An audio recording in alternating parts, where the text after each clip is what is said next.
Meu amigo João, depois de 17 anos a gente tá eliminando o seu cargo. Meu chefe falou isso sem muito rodeios. Limpa sua mesa até o fim do dia. O que eu fiz após essas duras palavras chocou a todos. Meu nome é João Silva, 54 anos. E até aquela segunda-feira de manhã, eu era analista de sistemas sênior na Tecnova, uma empresa de tecnologia em Campinas, São Paulo. Por quase 2 décadas, eu fui o cara que segurava as pontas no setor de TI. Desde a época da internet de escada até a migração para nuvem, eu estava lá. 3 diretores gerais passaram pela empresa enquanto eu fiquei firme, treinando cada novato que chegava, recuperando cada arquivo perdido, virando finais de semana e feriados sem nunca pedir promoção ou tapinha nas costas. Então, quando o Daniel me chamou para a sala dele, com a Vanessa do RH já sentada lá, eu já sabia o que vinha antes mesmo dele abrir a boca. O clima na empresa tinha mudado fazia semanas.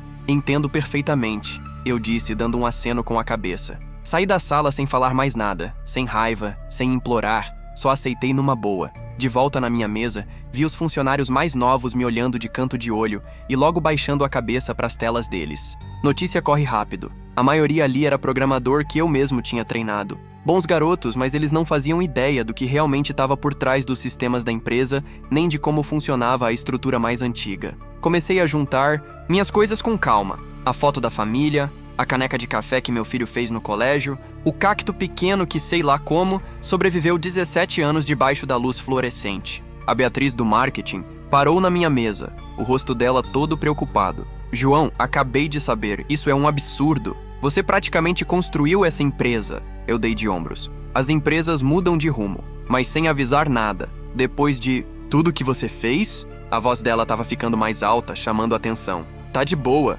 eu disse baixinho. Sério, não tava de boa, mas eu não ia fazer cena. Quando tava saindo, o Daniel saiu da sala dele para me observar. Não teve tchau, nem aperto de mão, só ficou vigiando para ter certeza que eu ia embora mesmo. O que ninguém ali nunca prestou atenção. De verdade era que, ao longo dos anos, eu tinha virado a pessoa mais importante daquele prédio inteiro. Não porque eu era excepcional, mas porque eu era cuidadoso. Eu documentava tudo, criei protocolos de segurança para rastrear acessos não autorizados anos atrás, a pedido da equipe jurídica, por causa de um escândalo que rolou na época. E eu tinha cópias de tudo no meu carro. Fiquei um tempo sentado, no carro, olhando para o prédio de 12 andares onde passei a maior parte da minha vida adulta. O crachá que eu tinha acabado de devolver já tinha sido renovado 16 vezes. Liguei o motor e fui para casa. Eles não faziam ideia de como a quarta-feira ia ser divertida. Eu tava na Tecnova desde quando ela era só 2 andares num prédio comercial. Comecei quando minha filha, a Larissa, tava no maternal.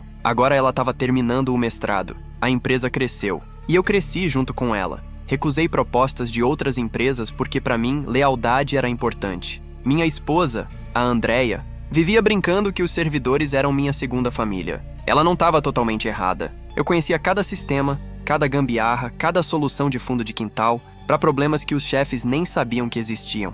A estrutura que eu montei sobreviveu a 3 aquisições e um monte de ideias malucas que a diretoria abraçava e depois abandonava meses depois. O Daniel virou meu chefe há 5 anos. Um cara jovem, daquele tipo que fez MBA e chamava nosso setor de recursos de TI, em vez de pessoas. Ele vivia falando sobre otimizar eficiência, transformação digital, umas palavras bonitas que, na real, significavam fazer mais com menos. No começo, eu até tentei ajudar ele a entender nossos sistemas, a bagunça que foi se formando com os anos de crescimento e adaptação. A gente precisa se preparar para o futuro, ele dizia nas reuniões, olhando direto por mim, como se eu não existisse. Há uns 6 meses, ele trouxe um consultor chamado Rafael Prado. Terno caro, aperto de mão firme e um diploma de uma universidade gringa que ele fazia questão de mostrar no LinkedIn. Os dois viviam se trancando nas salas de reunião, falando baixo toda vez que eu passava por eles.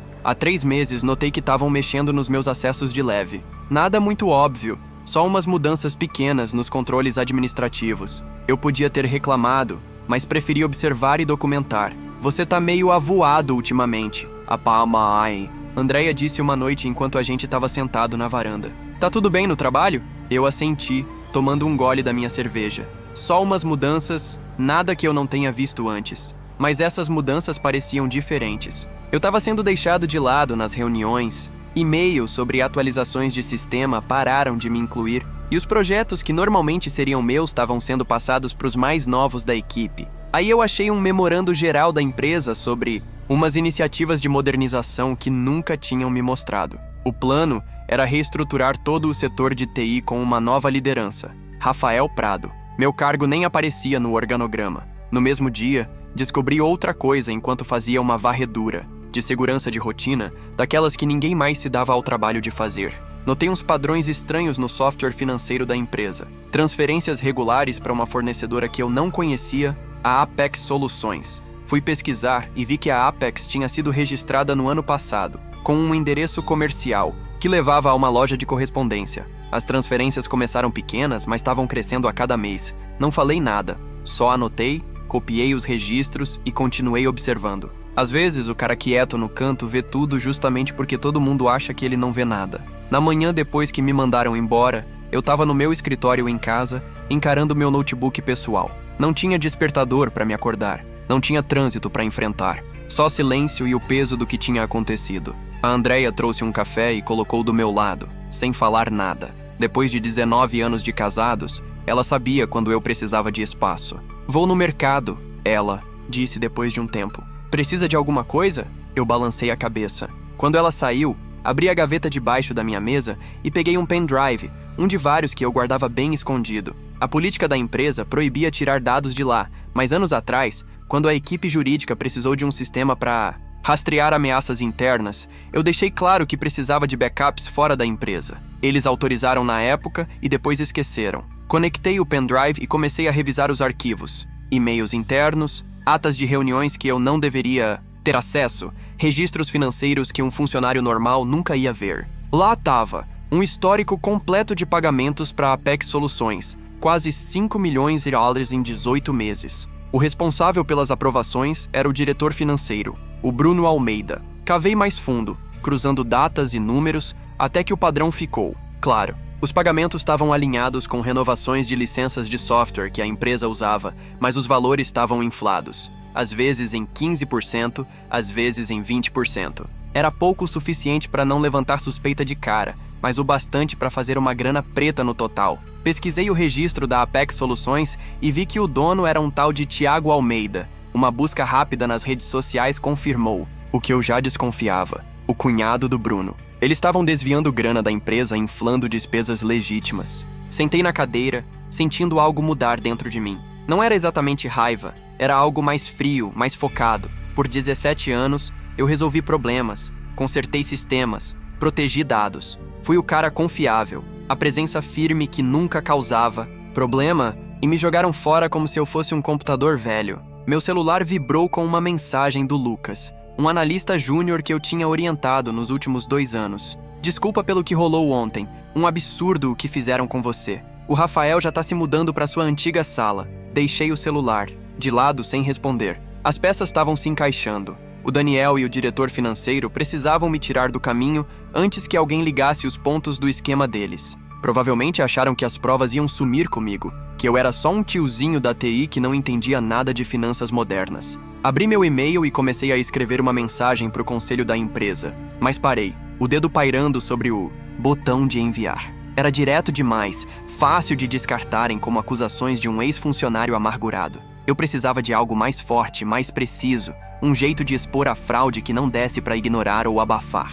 Apaguei o rascunho e comecei a planejar. Amanhã era quarta-feira, dia de reunião do conselho. Vão apresentar os resultados financeiros do trimestre, aprovar bônus. Timing perfeito. Fechei o notebook e fui para a janela da sala, olhando para o bairro, onde criei meus filhos e construí minha vida. Pela primeira vez desde ontem, eu sorri. Na manhã de quarta-feira, estava no meu carro, estacionado do outro lado da rua da sede da Tecnova, vendo os funcionários entrarem pelo portão. No banco do carona, meu notebook estava ligado num e-mail que eu criei anos ação de um domínio interno da empresa, mas que não era rastreado no diretório principal. Às 9h15, mandei minha primeira jogada, um e-mail para o Daniel com o assunto irregularidades financeiras, revisão urgente e necessária, e um resumo do que eu tinha descoberto sobre os pagamentos para a Apex. Coloquei só o suficiente para parecer sério, mas deixei de fora a ligação com o cunhado. Se o Daniel estava envolvido, ele ia entrar em pânico. Se não estava, ia investigar. De qualquer jeito, eu ia descobrir alguma coisa.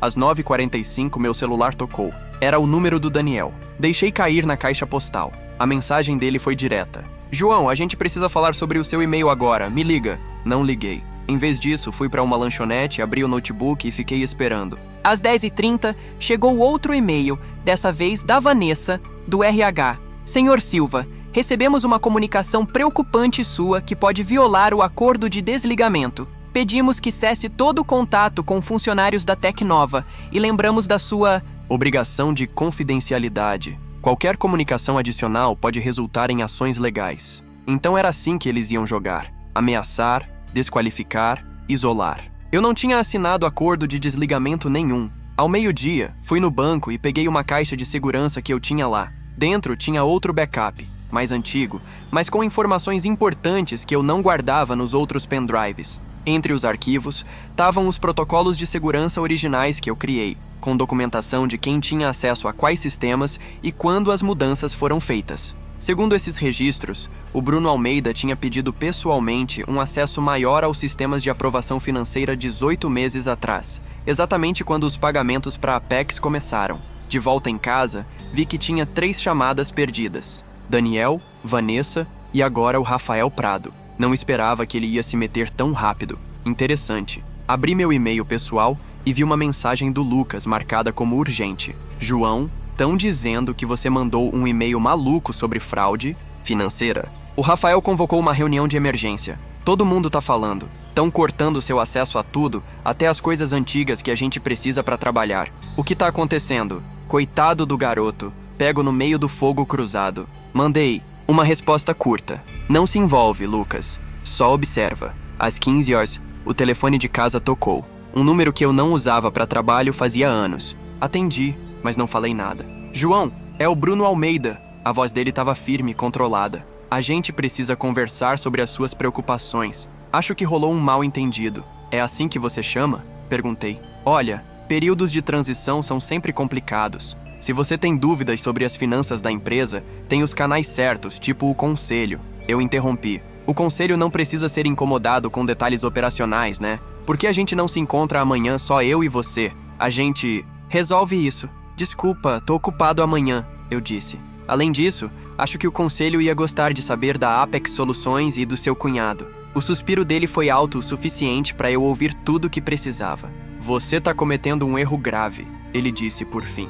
A gente pode resolver isso. Uma indenização generosa, referências, o que você precisar. Tchau, Bruno. Falei e desliguei. 10 minutos depois, a Vanessa mandou outro e-mail. De repente, minha indenização tinha dobrado, com um acordo anexado que exigia minha confidencialidade total sobre os assuntos da empresa. Eles estavam desesperados agora, mas ainda achavam que estavam lidando com uma tentativa de extorsão simples. Não faziam ideia do que estava vindo. Na manhã de quinta-feira, veio a clareza e a confirmação. Passei a noite revisando anos de dados, conectando pontos que eu tinha deixado passar antes. O esquema da Apex não era a primeira jogada criativa do Bruno nas finanças. 3 anos atrás, pouco depois que ele virou diretor financeiro, outro padrão apareceu: pagamentos de consultoria, para uma empresa chamada Soluções Empresarial Litoral. Nome diferente, mesma jogada. Faturas infladas para serviços que ou eram parciais ou nem existiam.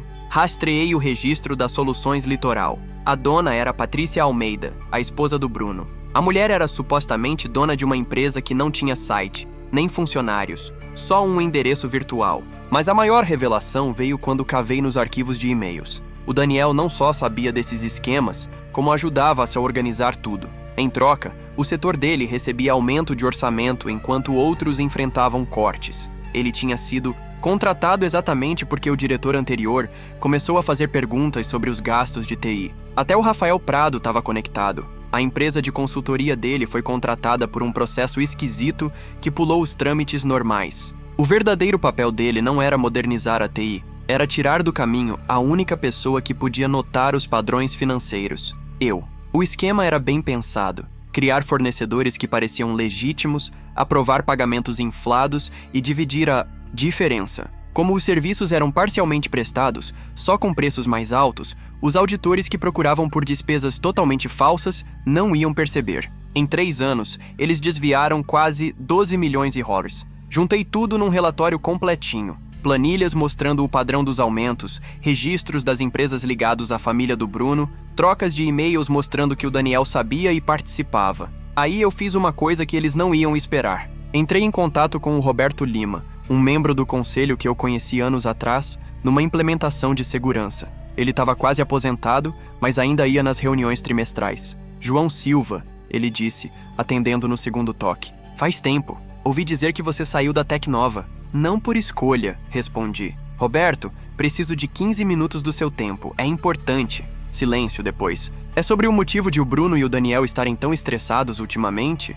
A reunião do conselho ontem estava tensa. Ele riu. Sempre achei que você sabia onde os corpos estavam enterrados. Onde a gente pode se encontrar? 1 hora depois, a gente estava num parque a uns 5 quilômetros da sede. Entreguei para ele um envelope lacrado com um resumo impresso e um pendrive. Tá tudo aí, falei. Datas, valores, conexões. Não quero meu emprego de volta, não quero dinheiro. Só quero que as pessoas certas saibam. O Roberto me encarou. Por que veio falar comigo? Porque você lê os relatórios de auditoria de verdade. Já te vi nas reuniões, você faz perguntas. Ele assentiu devagar. Tem uma sessão de emergência do conselho amanhã. Revisão do comitê financeiro. Timing perfeito, João. Ele disse, guardando o envelope no bolso. Se isso for verdade, vai ter consequências sérias. Tô contando com isso. Enquanto voltava pro carro, meu celular vibrou com uma mensagem da Andréia. Um cara chamado Rafael Prado passou aqui em casa te procurando, disse que era urgente. Falei que você não tava. Eles estavam ficando desesperados. Ótimo. Naquela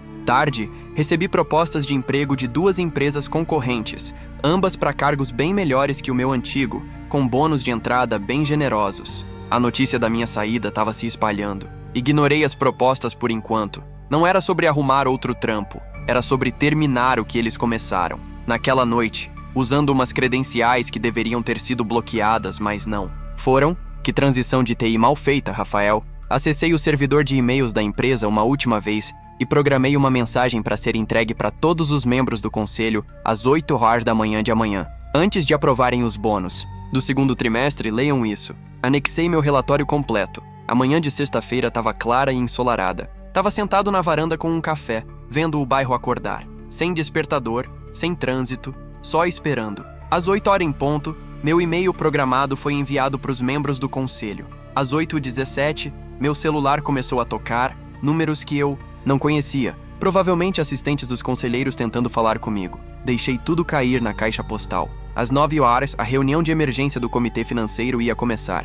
O Roberto Lima ia estar lá com a minha documentação na mão, observando as reações enquanto meu e-mail era descoberto e discutido. Às 9h32, o Lucas mandou uma mensagem. A polícia tá aqui. O Bruno e o Daniel estão sendo interrogados nas salas de reunião. O Rafael tá com uma cara péssima. O que você fez? Não respondi. As coisas estavam acontecendo exatamente como eu imaginava. Às 10 horas, a advogada-geral da empresa ligou. Ao contrário dos outros, essa eu atendi. Senhor Silva, aqui é Patrícia Gomes, do Jurídico. A gente precisa que você venha imediatamente para discutir as informações que você passou pro conselho. Tô disponível por telefone, respondi. Isso exige uma conversa presencial. Não exige, interrompi calmo. Tudo que eu sei tá naquele relatório. Tudo que eu tenho tá guardado em vários lugares seguros. Se alguma coisa acontecer comigo ou com a minha família, cópias adicionais vão para a Receita Federal, para o Ministério Público e para 3 jornais. Silêncio. Senhor Silva, ela disse,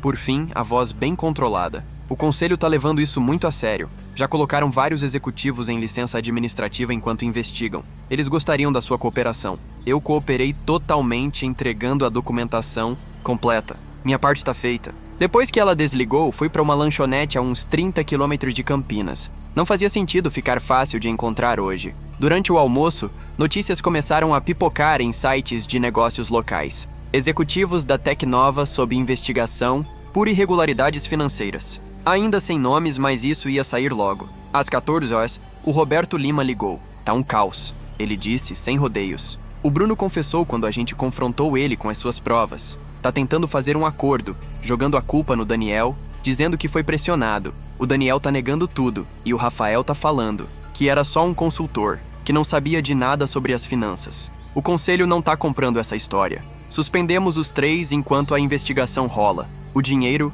os contadores forenses estão chegando segunda-feira. As primeiras estimativas dizem que desviaram pelo menos 13 milhões em 3 anos, talvez mais. Eu assenti para mim mesmo. Tinha chegado perto. O conselho quer falar com você, o Roberto continuou. Sobre voltar, não só para o seu cargo antigo. Estão criando um novo cargo de diretor de segurança da informação, reportando direto para o conselho. Eu já tinha imaginado essa possibilidade, mas ainda assim fiquei surpreso. Vou pensar, respondi. Naquela noite contei tudo para Andrea. Ela ouviu sem interromper, aí perguntou: o que você quer fazer? Boa pergunta. A parte da vingança estava concluída. As pessoas que me tiraram da empresa estavam sendo tiradas também, provavelmente enfrentando processos criminais. A justiça tinha sido feita, fria e precisa. Mas voltar para a Tecnova significava entrar de novo no lugar que me descartou depois de 17 anos de trabalho. Será que eu conseguiria? Será que eu queria? Preciso de um tempo para decidir, falei. Por fim, mais tarde abri meu notebook uma última vez e postei uma mensagem no meu perfil do LinkedIn, que eu quase não usava. Nunca queime pontes. Só deixe elas desabarem com o peso da própria ganância. Em minutos, ex-colegas começaram a mandar mensagem. A notícia estava se espalhando. O cara quieto da TI tinha derrubado 3 executivos sem nem levantar a voz. Na segunda-feira, todo mundo ia saber exatamente quem eles subestimaram. Na segunda-feira de manhã, entrei na sede da Tecnova com um terno que eu não usava fazia anos. O segurança da portaria me olhou 2 vezes antes de me dar um crachá de visitante rapidinho. Bem-vindo de volta, Sr. Silva, ele disse com um respeito que não tinha antes. A viagem de elevador até o andar dos executivos foi silenciosa. Eu nunca tinha tido motivo para ir nesse andar antes. Agora, me esperavam na sala do conselho. 10 membros do conselho estavam sentados ao redor de uma mesa de madeira chique. O Roberto Lima me deu um leve aceno quando entrei. A CEO interina, que antes era a gerente de operações, parecia desconfortável.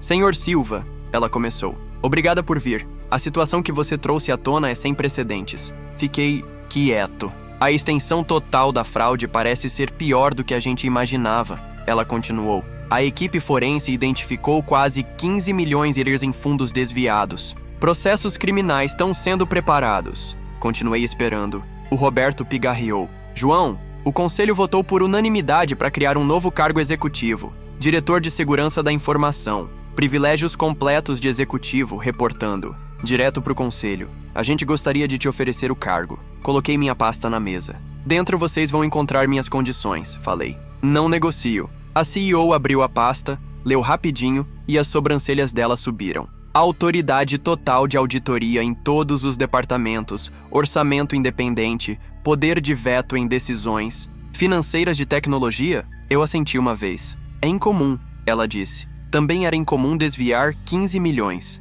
respondi. Isso aconteceu porque ninguém estava prestando atenção. Agora alguém vai prestar. A sala ficou em silêncio. Vocês têm até o meio-dia, falei me levantando. Tenho outras propostas. Quando estava saindo, o Roberto perguntou. Você planejou isso tudo desde o começo, João? Parei na porta. Não planejei ser demitido. Depois de 17 anos, tudo que veio depois foi só eu fazendo o que sempre fiz. Identificar vulnerabilidades no sistema e implementar as medidas de segurança certas. Às 11h47, eles ligaram. Aceitaram todas as condições. 6 meses depois, eu estava sentado na minha nova sala de canto, revisando os protocolos de segurança para o próximo trimestre. A vista dava para o skyline de Campinas, um lembrete diário de como as coisas tinham mudado. O Bruno Almeida se declarou culpado de várias acusações de fraude em troca de colaborar.